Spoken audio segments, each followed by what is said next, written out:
नमस्कार मित्रांनो, welcome to S class education. मी सुहानी आणि आज आपण पाहतोय 11th स्टँडर्ड केमिस्ट्री मधील चॅप्टर 12 केमिकल इक्विलिब्रियम या चॅप्टरचे इम्पॉर्टंट क्वेश्चन्स काय काय आहेत.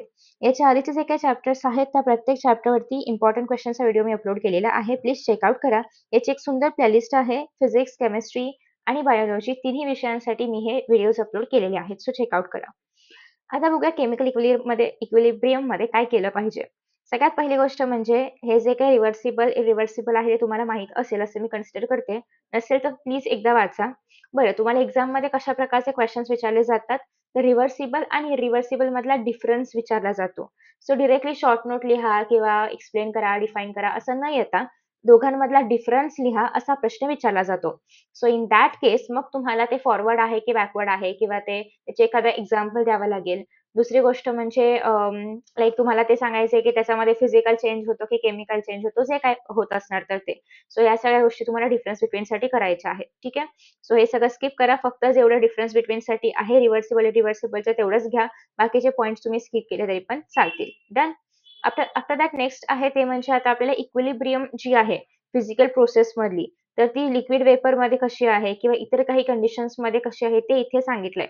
तर युजुअली याच्यावरती जास्त क्वेश्चन्स नाही विचारले जात. हा जो चॅप्टर आहे असा थेरोटिकली खूप मोठा आहे. सो तुम्ही जर पाहिलं तर एक्सरसाइजमध्ये एक minute, let me tell you. एक्सरसाइजमध्ये जे तुम्हाला या ठिकाणी क्वेश्चन्स विचारलेले आहेत, की असं का झालं, तसं का झालं, एवढे क्वेश्चन जरी केले तरी पण सफिशियंट आहे. सो इन शॉर्ट मी तुम्हाला सांगेन, की या चॅप्टरसाठी फक्त एक्सरसाइजच करायची आहे. बाकी आदले-मधले क्वेश्चन्स तुम्ही स्किप केले किंवा नाही केलं तरी पण चालेल आदली-मधली थिअरी, कारण खूप जास्त थेरोटिकल आहे आणि असा पटकन डायरेक्टली क्वेश्चन बनेल असे कुठलेच पॅराग्राफ्स किंवा पॅसेजेस नाहीयेत. त्याच्यामुळे जसं मी युज्युअल व्हिडिओजमध्ये सांगते, की तुम्हाला काय-काय करायचं आहे त्या चॅप्टरमधलं, तर असं याच्यामध्ये नाही सांगू शकत. फॉर एक्झाम्पल बघा, डिफरन्शिएट बिटवीन रिव्हर्सिबल आणि रिव्हर्सिबल हे पण याच्यामध्ये आहेच. सो या चॅप्टरसाठी फक्त एक्सरसाइज करायची आहे. चॅप्टरच्या मधले क्वेश्चन्स करायची गरज नाहीये. एक्सरसाइज मधले जेवढे काही क्वेश्चन्स आहेत तेवढे सफिशियंट आहेत आणि तेवढेच करायचे आहेत. बस आहेत तेवढे. ठीक आहे. एमसीक्यूज पण करायचे आहेत, एक्सप्लेन पण याच्यामधलंच करायचं आहे आणि आन्सर द फॉलोइंग पण. सो आदले-मधले जे सगळे क्वेश्चन्स आहेत हे डायग्राम वगैरे, वगैरे हे सगळं स्किप करा. फक्त एक्सरसाइजमध्ये जेवढं दिलं तेवढंच करायचंय. आता प्रश्न आहे न्यूमेरिकल्सचा. तर बघा या ठिकाणी पण तुम्हाला कुठे गेलं? हां. या ठिकाणी पण तुम्हाला थोडंफार ज्या काही गोष्टी आहेत इक्विलिब्रियम वगैरे फाइंड आउट करा वगैरे असं दिलंय. पण कुठेही डायरेक्ट न्यूमेरिकल नाही दिलंय. आता ते फॉर्म्युला बेस आहे पण डायरेक्ट न्यूमेरिकलवरती क्वेशन नाही दिलाय. तर हे जे न्यूमेरिकलवाले क्वेशन्स आहेत ते तुम्हाला इथून करायचे आहेत.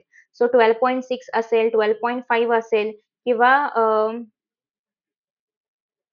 12.4. सो हे सगळे जे काही न्यूमेरिकल बेस्ड क्वेशन्स आहेत ते तुम्हाला इथून करायचे आहेत, म्हणजे चॅप्टरच्या आतमधून करायचे आहेत आणि बाकी जे काही एक्सरसाइज मधले क्वेशन्स आहेत थेरोटिकल क्वेशन्ससाठी तुम्हाला एक्सरसाइज मधून करायचे आहे. ठीक आहे.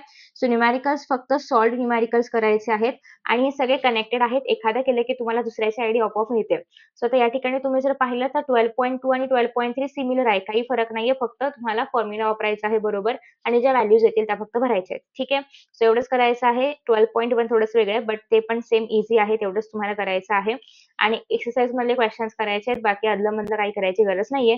कारण चॅप्टरमध्ये खूप जास्त थिअरी आहे आणि डायरेक्टली प्रूव्ह वाले क्वेश्चन्स जे तुम्हाला इथे दिलेले आहेत, ते टू प्रूव्ह करा किंवा जे आपल्याकडे इक्वेशन आहे तर ते फाइंड आउट करा. तर ते सगळे क्वेश्चन्स या ठिकाणी ऑलरेडी दिलेले आहेत. तर एवढंच तुम्हाला करायचंय. ठीक आहे.